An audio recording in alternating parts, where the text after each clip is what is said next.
Los minutos que quedan en esta edición de Efecto Doppler los vamos a aprovechar para visitar a Nacho Álvaro en su colmado. ¿Qué tal, Nacho? Muy buenas noches. ¿Cómo estás, Esther? Pues muy bien, estupendamente. Fenomenal. Pues mira, yo estoy pensando en dar un lavado de imagen al colmado. ¿Ah, sí? Pero necesito inspiración, amiga mía. Así que hoy vamos a profundizar en el diseño desarrollado durante el franquismo. Es un tema que apenas ha sido objeto de estudio, pero Oriol Pi Bernat ha coordinado una serie de ensayos que se recogen en este libro, Diseño y franquismo, dificultades y paradojas de la modernización en España. Y nos acompaña en el colmado de Efecto Doppler en Radio 3. Oriol, buenas noches. Hola, buenas noches. ¿Qué tal, Oriol? Pero Bien. Oriol no viene solo, ¿no? Le acompaña Marcelo Guío, el director editorial de Experimenta, que publica esta colección de ensayos. Buenas noches, Marcelo. Buenas noches, Nacho. Un gusto estar con vosotros. ¿Qué tal, Marcelo? Un gustazo. Bueno, vamos a situarnos. Al acabar la Guerra Civil Española, 1939, muchos diseñadores e ilustradores se exiliaron en el extranjero, como Josep Renault, Miguel Prieto, Vicente Rojo, Ramón Peinador Checa. Entonces, ¿cómo se desarrolla el diseño en España sin referentes en ese momento y con una guerra recién terminada? Si quieres contestar, Oriol. Vale. Sí, bueno, claro, la década de los 40 es una década difícil para cualquier proyecto de modernidad en España. Esto es evidente. No obstante, no todos los diseñadores, arquitectos se exiliaron. Incluso aparecieron nuevas promociones, ¿no? Uh-huh. Y fueron los unos y los otros que fueron buscando las rendijas, las pequeñas posibilidades para ir desarrollando un trabajo totalmente distinto y en principio pues muy alejado de lo que eran, por decirlo así, los vagos criterios estéticos de lo que era la amalgama franquista, ¿no? Uh-huh. Y bueno, esto empezó a dar sus frutos no tanto en los años 40, sino en los años 50, cuando empezó a liberalizarse algo el régimen. Uh-huh. Digamos entonces, Oriol, que ese diseño durante el franquismo casi era una respuesta crítica al régimen, dentro del régimen. Bueno, yo creo que aquí hay que matizar, hay dos factores.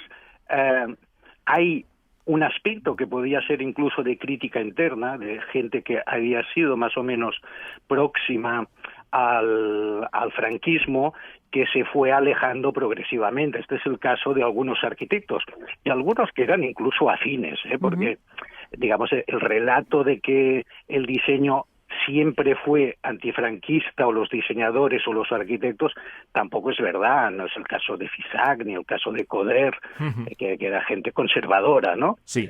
Y lo que pasa que tampoco era gente, por decirlo así, muy fanática del régimen, ¿no? Y a medida que van pasando las décadas, efectivamente sí, aquí el relato del diseño como una oposición estética al franquismo se va haciendo más real. Cuando España va participando en las trienales de Milán, por ejemplo, a comienzos de los años 50, leemos en tu ensayo, Oriol, en tu texto, se quiere proyectar una imagen de modernidad y vanguardia, pero tú dices que esa modernidad no iba dirigida en un primer momento a las élites, sino a las clases medias.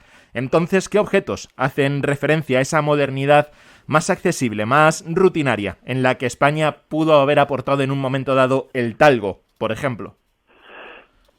Bueno, claro, el talgo, por ejemplo, fue un caso espectacular de propaganda del régimen, aprovechado por la propaganda del régimen y los nodos y las inauguraciones de Franco, para mostrar en Europa y en Estados Unidos también que el régimen no era tan retrógrado como todo hacía suponer, efectivamente, por sus orígenes, ¿no?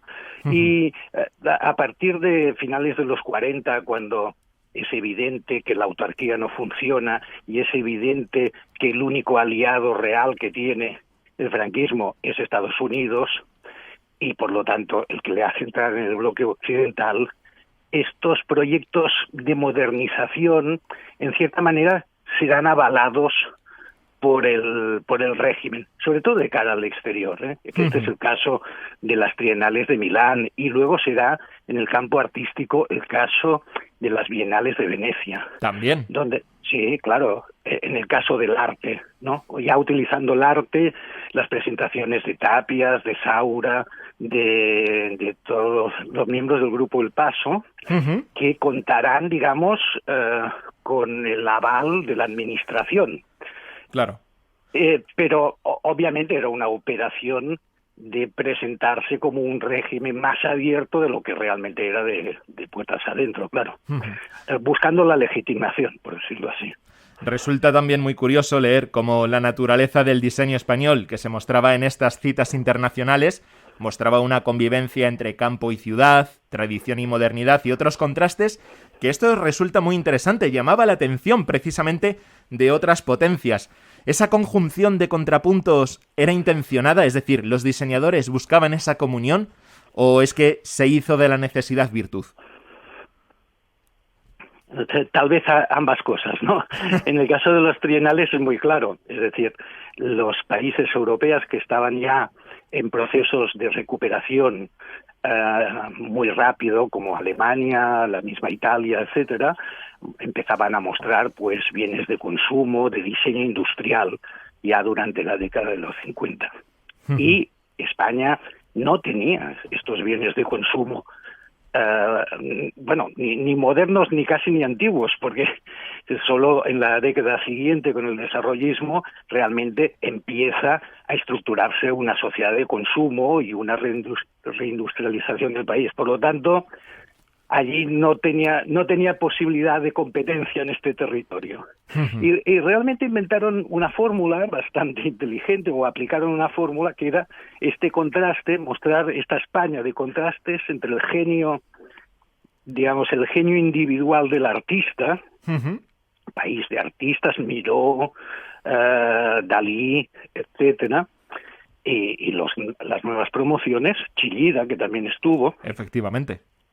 Y el genio popular, ancestral, digamos, colectivo. Las producciones artesanas, la arquitectura vernácula, ibicenca, etcétera, todos estos materiales. Lo que quedaba en medio, que no estaba, era una clase media, unos desarrollos industriales, unos bienes de consumo, un desarrollo del diseño, como se estaba produciendo en otros países europeos. Pero la fórmula permitió tener éxitos internacionales importantes, mostrando, digamos, dentro de un display o por decirlo así, una escenografía muy moderna. Pues nos estabas comentando antes, que habría que diferenciar entre distintas etapas, también se hace en el libro, distintos franquismos, pero ¿se puede hablar de una estética franquista o el régimen carecía de pautas que pudieran definir ese estilo tan propio como que a lo mejor sí que ocurrió en la Italia fascista o en la Alemania nazi? Sí, no, realmente el proyecto de una estética franquista está, pero fracasa muy pronto. En primer lugar porque, claro, el franquismo eran familias muy distintas. El fascismo italiano era una familia, pero aquí lo que habían eran falangistas, tradicionalistas, monárquicos, católicos, etcétera. Era la amalgama del franquismo, y Franco lo que tuvo era la habilidad de hacer los equilibrios para que aquello no estuviera amalgamado, ¿no? Y entonces sí que evidentemente en los años de la guerra, en los 40 aún, sí que hay una simbología fascistoide, el Valle de los Caídos, ¿no? Aunque se erige más tarde en los 50, pero formaría parte de esta arquitectura monumental, y una apelación también a la pintura tradicional, que fue muy frecuente en las exposiciones en aquel momento, pero rápidamente esto, como la autarquía, fue una cosa que no prosperó. No prosperó ni siquiera, digamos, en los círculos más afectos o más cercanos a la administración. O sea que realmente no hubo una estética franquista finalmente. Antes de dar paso a Marcelo y comentar aspectos técnicos de esta publicación, me gustaría comentarte, Oriol, porque, por ejemplo, hemos hablado de Chillida, hemos hablado de Fisac, de Dalí, de Miró, pero entre las firmas de diseño desarrolladas durante las décadas del franquismo, se me viene, por ejemplo, a la cabeza las industrias Fase, responsables de iluminar casi todos los despachos y habitaciones de España, y además con unos diseños que fueron también galardonados. Pero, ¿qué otras marcas pueden haber destacado por su producción, por su trayectoria y reconocimiento internacional, aparte de Fase? Bueno, claro, el desarrollo del diseño tiene aspectos muy interesantes en España. O sea, la excepcionalidad española es realmente interesante. Y uno de los intereses era que en muchas ocasiones, cuando el diseño se empieza a desarrollar en la década de los 60 y de los 70, son los propios diseñadores que, al no encontrar encargos para sus proyectos, inventan empresas y montan editoras o empresas muy relacionadas con el diseño, sobre todo en el campo del mobiliario, en Madrid Darro, en Barcelona Grés, y luego vendrán otras como 114, BD, etcétera, un montón de empresas que surgen ya dentro del ámbito del diseño. Esto será un elemento característico, pequeñas empresas muy relacionadas con el diseño a partir de los 60. Marcelo, ahora sí, te habíamos tenido en ese silencio aparente con una conversación muy agradable con Oriol, pero ahora toca desmenuzar diferentes aspectos de este Diseño y franquismo, dificultades y paradojas de la modernización en España, publicado por Experimenta. Quizás, no sé, se pueden echar en falta más imágenes que ilustren lo que se desarrolla en los textos. En este caso, ¿primaba más la información que la documentación gráfica, o es quizás que haya escasez de recursos gráficos sobre los asuntos que se aborda? Bueno, en principio creo que tiene que ver con las dos cosas. En primer lugar, porque el contenido nace de unas jornadas de reflexión y desarrolladas por la Fundación Historia del Diseño, y a partir de esto de una serie de papers y documentos y ensayos de distintos autores. Y por otra parte, sí, como bien dices, es muy difícil obtener buen material que pueda ser reproducido con calidad en un libro, ¿no? Y entonces esta ausencia de material de calidad y al mismo tiempo todo lo que había para decir nos ponía en la compleja decisión de qué material iba a destacar por sobre el otro. Y nos parecía que en esta instancia, más que un libro documental en términos de imágenes, una especie de revista de época, el punto clave era encontrar el espacio para la reflexión sobre un tiempo y un fenómeno que parece hoy lejano, muy lejano en el tiempo, por más que hablemos prácticamente todos los días de esto, pero que parece, digamos, de una era muy lejana, ¿no es cierto? Y al mismo tiempo reflexionar sobre esta paradoja, ¿no? En esta visión incompleta que se tiene de la historia, donde muchas veces tenemos esta fantasía de que, bueno, nada pasaba, nada se podía hacer, nada era posible. Se produce justamente esta paradoja del comienzo, de alguna manera, de la modernización de España en un periodo que aparentemente dictaría lo contrario.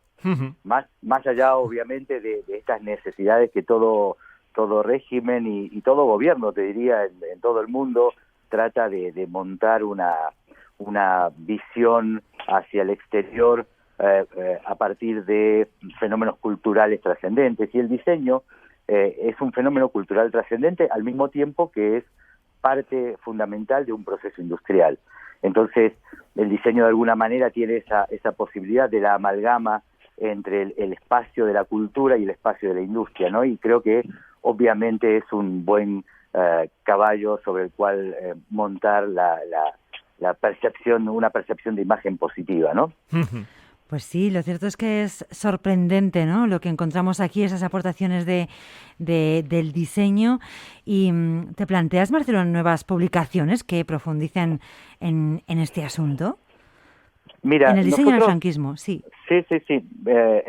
A ver, la editorial Experimenta nace a partir de la revista Experimenta, que es una revista que tiene más de 30 años en el mercado, que está enfocada en el diseño en su totalidad.